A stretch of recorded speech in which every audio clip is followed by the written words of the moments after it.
We just wanted to share some love on Valentine's Day, so I'm giving away 5 of these t-shirts. To enter, there's a link in the description below. Just follow that and enter. It's free. But make sure you watch this video really well, because in the giveaway there's going to be a quiz on this video to make sure everybody knows their plumbing.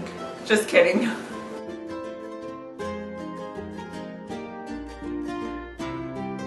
We're 10 months into our house build and the honeymoon is over.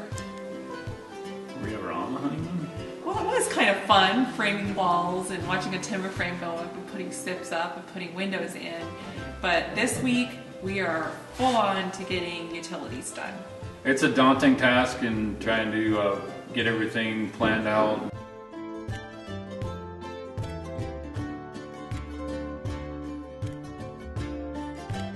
This is ABS plumbing, and this is what you would install into your house for drain lines. And obviously, do you know anything about plumbing?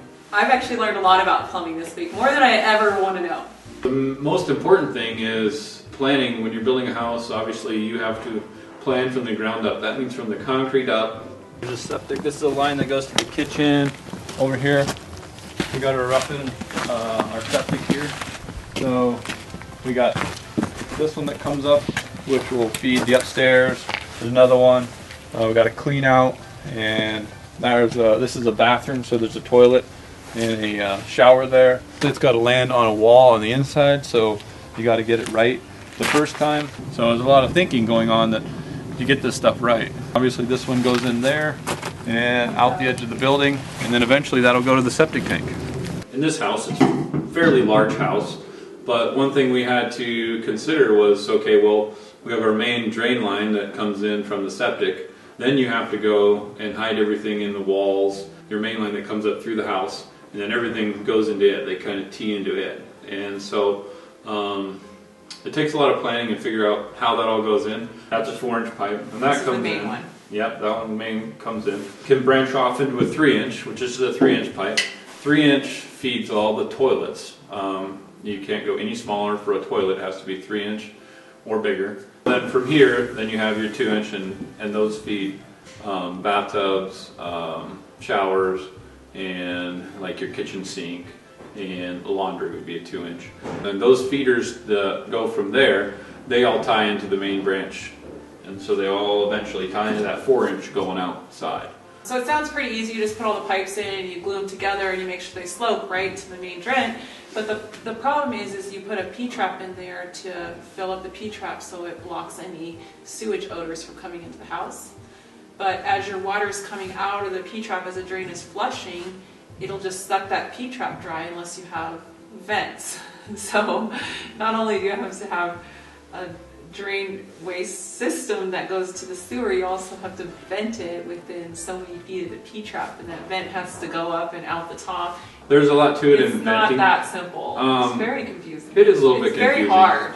But it's about planning it out. For like a 2-inch line, I think it's you have to be within 5 feet of the P-trap itself to where there has to be a vent. So I've been bugging Jacob to let us contract out the drain waste vent system, just to have one thing off of our plate. But the problem is when you're building your dream house, you have to think about budget and just can't afford to contract everything out. There's lots of books in it that are out there, and I've read a lot of books and done a lot of plumbing on other jobs and stuff.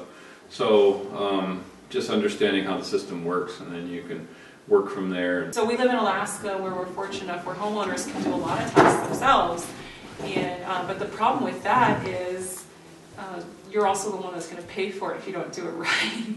So let's go over some of the stuff on the ABS, and I'll show you how it works a little bit. So the first thing you do is most important, is actually finding out where all your drains need to go. And that, what I mean by it, is an end point. You need to figure that out, because from there they all need to slope 1/4 inch per foot all the way to the main drain. So once you have all your drain placements, then you can start roughing in and drilling holes and running your ABS pipe.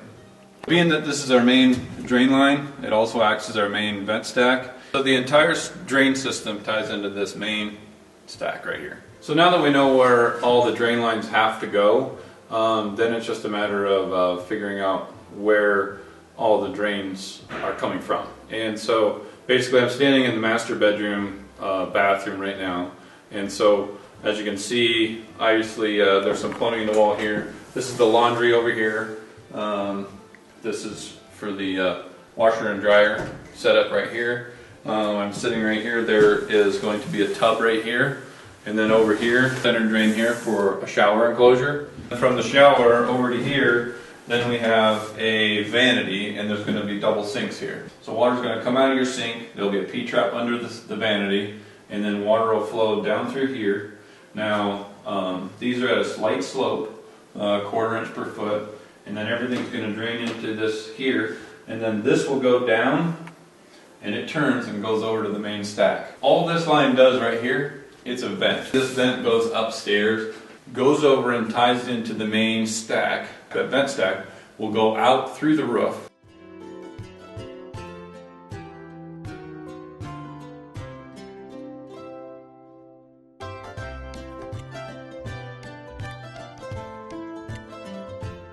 Now that we got our hole established where we want the toilet, toilets are always roughed in off the wall 12 inches. We left ourselves 36 inches here. Now we just got to go ahead and establish our height. We call this a toilet flange.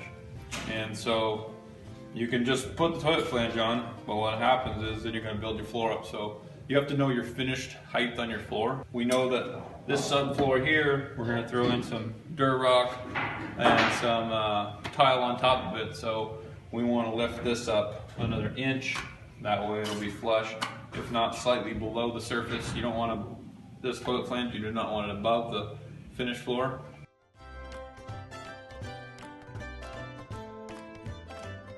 Finished floor height ready to go, our flange. We'll get everything put in here, and we'll tie this all the way in. We're going to leave this loose, not glue this, but glue everything here. And then you can go ahead, we can pull this later, pull this plywood, put our dirt rock in there or whatever we're going to put for a subfloor and a tile, and then we can glue this in. So when you're putting pipe together, you basically clean it. You want to get this brush and basically just, you don't want to put too much glue on there, just enough to do there. Hold this one around that one, and you're going to put these together. And what they do is you get them together, do about a 1/4 turn and hold them there, and that's it.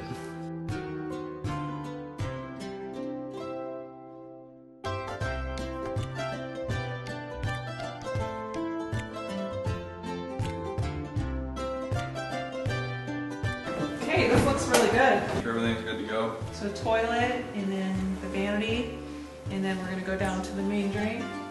Yep, and that just feeds into there. Then we got a shower that comes in over here. So it feels good to have all the plumbing done. Your plumbing's not done. You still gotta put the septic tank in. Oh yeah. All right, so done. This bathroom's done. Let's move on to HVAC.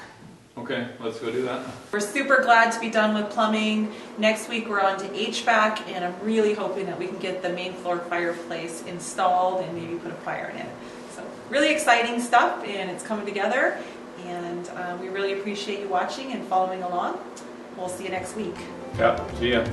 You actually like these qualities? Yeah, I mean, they're okay, but they're obviously, no. If you have too much slope, then what happens is your solids, they don't go fast enough, your water leaves, and you're sitting here with turd.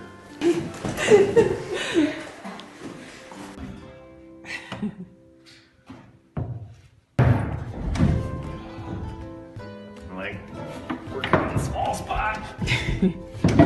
So lucky for me, it landed on a stud. More than one way to skin a cat. I love. Wait. If you bend over like this, it's like it could say like working wood.